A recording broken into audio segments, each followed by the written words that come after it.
This is the LEGO Urbos 3-100. This Urbos 3-100 started all the way back when I made my first XO5 model. However, it was only until now that I've gone back to finish it.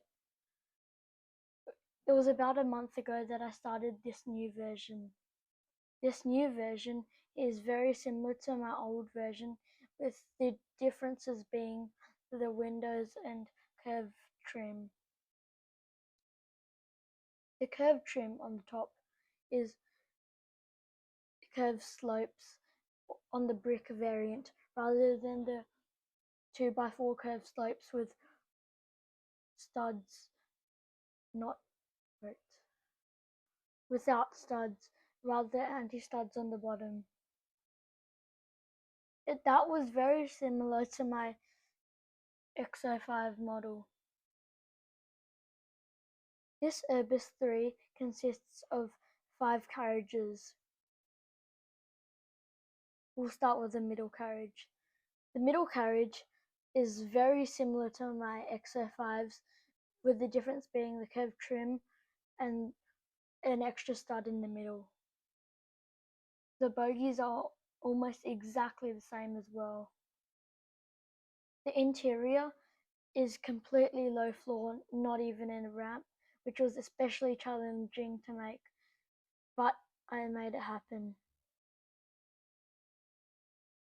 The next carriage is a middle carriage that doesn't have wheels. This is the same length as the middle carriage without wheels on my XO5, being 16 studs long. The inside has seating with the red seats for accessibility things that I've tried out. Now to the end car. It is almost exactly the same except for in the middle here. It uses slightly different seating arrangement and also red seats at the front. I haven't designed a Newcastle variant just yet because the Newcastle variant has slightly different roof. The doors on this carriage is 3 studs long, like Max Production 16's C1. Now, if I thought the cab was going to be easy, I was wrong. This is one of the most hard cabs I've ever made, not just because of the curved windscreen as well as the bottom curved bit here, but just to get all the detail in. I managed to get the livery in with the cab, which was very nice.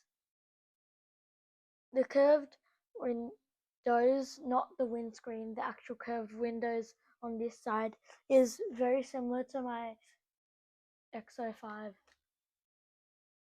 The curved windscreen is made up of 1x2 curved slopes on their sides, mounted at different angles, and since they only exist in trans clear for any transparent colours, I've used that with black and trans brown pieces behind them. I have used flex hoses to recreate the intersection between the two windows. The desto uses cheese slopes on the 1x1 variant, as well as the top here around the desto is using the same part.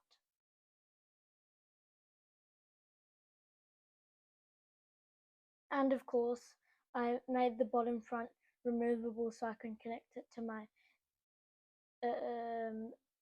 Urbos 3 variant if I ever build that, and I will make a video on it most likely in due course, which will probably be in a few years' time, or as well as my XO5, which has the same connection bit at the front.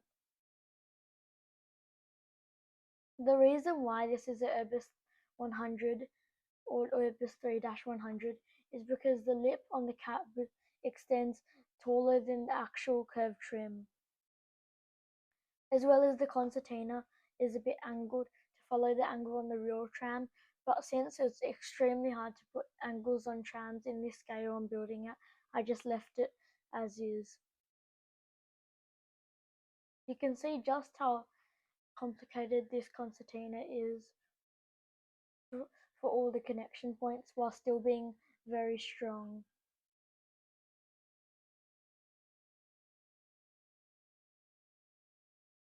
This concertina was very hard to make, including the top bit which extends inwards. The roof of this tram was hard enough to recreate with the scarce amount of detailed pictures online, but I've taken a few photos of the roof when when I look at them at Market City around that area, which has helped me, as well as the pantograph is exactly the same as my XO5 and my other Urbos 3 that I'm still working on, which taken lots of time, as well as the pantograph base, which is very similar. Unlike my XO5, this roof design is actually mirrored, which was much help. There is a small gap there where it's grey, but I'll use stickers to cover that up in due course. And I think that's all I have to talk about. If you enjoyed, please give it a like and subscribe, otherwise you'll miss out on all the future videos. And if you didn't, that means you didn't enjoy this video. Thanks for watching. See you next time.